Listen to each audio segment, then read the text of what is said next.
শান্তর সঙ্গে আমার আন্ডারস্ট্যান্ডিংটা খুব ভালো হয়। এই জার্নিটা কেমন ছিল আর ওভারঅল এই দলটা নিয়ে কি বলবেন? নিশ্চয়ই চ্যাম্পিয়ন হতে চাইবেন। জার্নিটা তো আসলে অনেকবারই শেয়ার করেছি, আলহামদুলিল্লাহ খুব ভালো জার্নি যাচ্ছে। এখনও কঠিন সময়টা খুব বেশি ফেস করতে হয়নি, ভালো সময়ের মধ্যে দিয়ে যাচ্ছে। বাট নিশ্চিতভাবেই প্লেয়ারদের যেমন ভালো খারাপ সময় আসে, আমি কোচ হিসেবেও সেটাও আসবে। বাট এখন পর্যন্ত সময়টা ভালোই যাচ্ছে এবং এই দলটাও আপনি যদি দেখেন, আপনারা বলছেন যে অনেকটা ন্যাশনাল টিমের ছায়া। বাট বিষয়টা হচ্ছে যে নর্থের প্লেয়ার কিন্তু আপনি যদি দেখেন একমাত্র শেখ মাহেদী বাইরে বাদে কিন্তু সবাই নর্থেরই প্লেয়ার, রাজশাহী রংপুরের প্লেয়ার। সো এটা আসলে কোনো কন্ট্রোলে নেই ছিল না যে ভালো টিম করা বা ন্যাশনাল টিম করা। শেখ মাহেদীকেও এখানে সিলেক্টারের কোনো চিন্তাভাবনা থেকেই হয়তো এই দলের সঙ্গে ইনক্লুড করেছেন।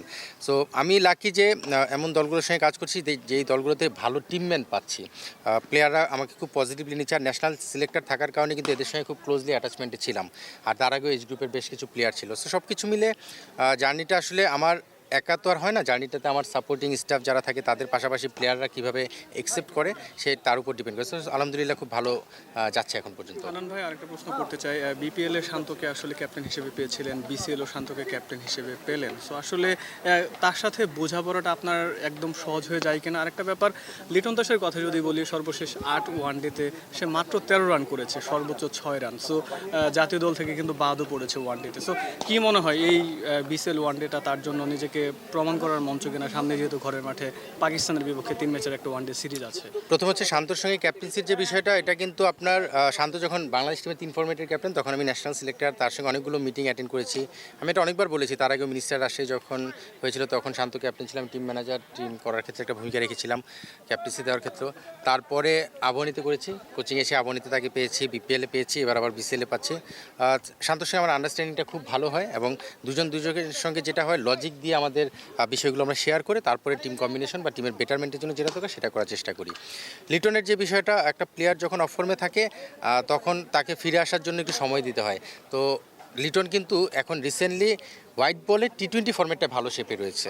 সো নিশ্চিতভাবেই সেই ফর্মেটটার কনফিডেন্সটা এবং ফর্মটাকে নিশ্চিতভাবে ওয়ানডেতে আনার জন্য সময়টা পাচ্ছেন এবং লিটনকে আপনারা হয়তো ডিফারেন্ট রোলেও দেখতে পারেন। সো সব কিছু মিলে লিটনের এই বিসিএলটা হয়তো বা নতুনভাবে একটা অপরচুনিটি, যেখানে নিজেকে আবার সামনের দিকে নিয়ে আসে। কারণ আমাদের মনে হয় যে এক্সপিরিয়েন্স প্লেয়ারের যেই ব্যাপারটা রয়েছে বাংলাদেশ টিমে, স্পেশালি ওয়ানডে ক্রিকেটে, লিটন সেই জায়গাটা একটা বড় ভূমিকা রাখার অ্যাবিলিটি তার আছে এবং প্রুভেন পারফর্মার।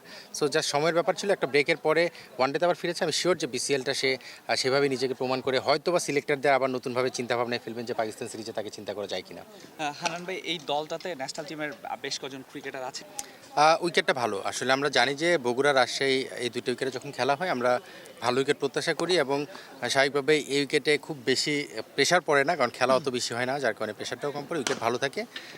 আমরাও এখানে যে উইকেটটা খেলবো সেই উইকেটটাও যথেষ্ট ভালো আমার কাছে মনে হয়েছে, যথেষ্ট প্রিপেয়ার করা হয়েছে এবং এই টুর্নামেন্টটাকে তারা যেন রানের খেলা হয় সেভাবে চিন্তা করে এই উইকেটটা প্রস্তুত করেছে এবং আমার ভালো লেগেছে উইকেটটা। বলছেন ট্রু স্পোর্টিং উইকেট হতে যাচ্ছে। হোপফুলি মানে যেখানে বলার ব্যাটার দুজনের জন্যই চ্যালেঞ্জ থাকবে, ব্যাটসম্যানদের জন্য চ্যালেঞ্জ থাকবে কীভাবে বড় রান করতে হয়, ঠিক একইভাবে বলারদের চ্যালেঞ্জটা থাকবে কীভাবে বড় রানকে আটকানো যায়। সো বলারদের এক্সপেরিমেন্টাল বা এক্সপিরিয়েন্স যে ম্যাটার করে সেটা এখানে শো করতে হবে তার ভেরিয়েশন এবং তার এক্সপার্টিস দিয়ে। হানান ভাই, টিমটা গোছানোর জন্য খুব অল্প সময় পেয়েছেন, সবাই একসাথে হওয়ার পর আসলে জেলাপটা কেমন হচ্ছে? টিমটা গোছানোর যে বিষয়টা, এটা তো আসলে সিলেক্টরদের করা টিম। আমরা জানি যে বিসিএল যে টিমটা হয়েছে এবার 4টা দল, সেই 4টা দল সিলেক্টররা করে তারপরে আমাদের ম্যানেজমেন্টকে দেওয়া হয়েছে দায়িত্ব এবং ম্যানেজমেন্টও কিন্তু ক্রিকেট বোর্ড থেকেই ডিসাইড করা যে কে কোন টিমে কাজ করবে। সো পুরো বিষয়টাই ক্রিকেট বোর্ডের আন্ডারেই ছিল এবং সেখান থেকে আমি লাকি যে ভালো একটা দল পেয়েছি, যে দলটা নর্থ দল এবং নর্থে আসলে রিসেন্টলি রাজশাহীর বিপিএল করেছি, সেখানে অনেকগুলো প্লেয়ার ছিল এই নর্থেরই এবং তারাই টিমেও রয়েছে। সো অল্প সময়ের মধ্যে যে জেলিং করার যে বিষয়টা, যা একটা টিম বন্ডিং তৈরি করার যে বিষয়টা, সেটা খুব সহজ হয়েছে। আমি দল পাওয়ার পরই বেসিক্যালি একটা গ্রুপ করেছি, সেই গ্রুপের মাধ্যমে আমরা কমিউনিকেশন রেগুলার করছিলাম। আজকে হয়তো মাঠে আমরা সবাইকে একসঙ্গে দেখা যাচ্ছে, তারপর দু একজন প্লেয়ার আজকে ছুটি নিয়েছিল, অ্যাভেলেবেল নাই, বাট কালকে হয়তো ফুল টিমকে আমরা একসঙ্গে মাঠে পাবো। সোহানকে আজকে ব্যাটিং করতে দেখা গেল না? সোহানের একটু শরীরটা খারাপ ছিল, যার কারণে আজকে সোহান করেনি। তামিমের ক্ষেত্রেও তাই, আর রিশাদ তার পার্সোনাল কারণে একটু ছুটিতে, এবং আপনারা জানেন যে তাইজুল উমরাই গিয়েছিল, তাইজুল কালকে টিমের সঙ্গে জয়েন করবে।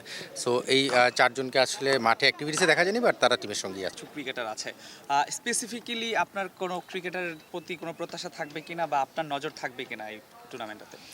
আমি মানে ইন্ডিভিজুয়ালি কোনো প্লেয়ারের প্রতি আলাদা বলতে চাই না, কারণ বাংলাদেশ টিমের ম্যাক্সিমাম প্লেয়ার যারা ব্যাটিং অর্ডার ওয়াইজ যদি আপনি দেখেন ম্যাচটা খেললেই তখন দেখতে পাবেন বাংলাদেশের যে পজিশনে প্লেয়াররা খেলেন অনেকগুলো প্লেয়ার এই দলে খেলছে। সো নিশ্চিতভাবেই তারা তাদের পাকিস্তান সিরিজের প্রিপারেশনের পাশাপাশি কিন্তু নিজের পারফরমেন্স কনফিডেন্সেরও ব্যাপার রয়েছে, ওয়ানডে অনেকদিন পরেই খেলছে, সেটা পারফর্ম করার চেষ্টা করবে। পাশাপাশি কিছু প্লেয়ারের দিকে নজর সবারই থাকে, কিছু প্লেয়ার থাকে যারা আসলে প্রমিজিং, যাদেরকে নিয়ে ফিউচার চিন্তা করা হচ্ছে, তাদের দিকেও নজর থাকবে।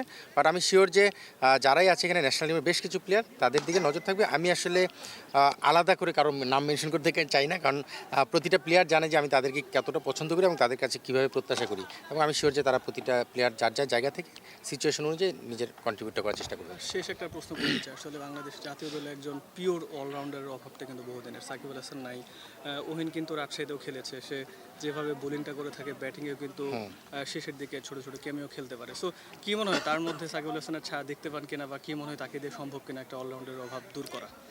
অহিন অবশ্যই ইউজফুল প্লেয়ার। আপনি যদি দেখেন, আমি যেটা বলছিলাম যে আমার লাকিলি কিছু প্লেয়ার আছে যাদেরকে আমি আমার যে ম্যাচ ডিসাইডিং বা টুর্নামেন্ট ডিসাইডিং ম্যাচগুলোতে ভালো পারফর্ম করে আমাকে এখানে নিয়ে এসেছে। অহিন কিন্তু তার মধ্যে একজন, আবনীতে ছিল, বিপিএলেও ছিল, আবার এখানে পেয়েছি। অবশ্যই ভালো একজন অলরাউন্ডার হিসেবে নিজেকে প্রমাণ করার অ্যাবিলিটি তার আছে, বাট সেইভাবে প্রমাণ করেনি এখনও, বা করার অপেক্ষায় আছে। সো আমি চেষ্টা করছি যখনই তাকে পাচ্ছি সেই জায়গাটায় আমার মনে হয় যে তার অ্যাবিলিটিটা শো করার সময়, এবং বিসিএলটা তার জন্য একটা চমৎকার মঞ্চ, যেখানে যদি অপরচুনিটি আসে সেই জায়গাটা সে প্রমাণ করবে। Thank you so much. Thank you.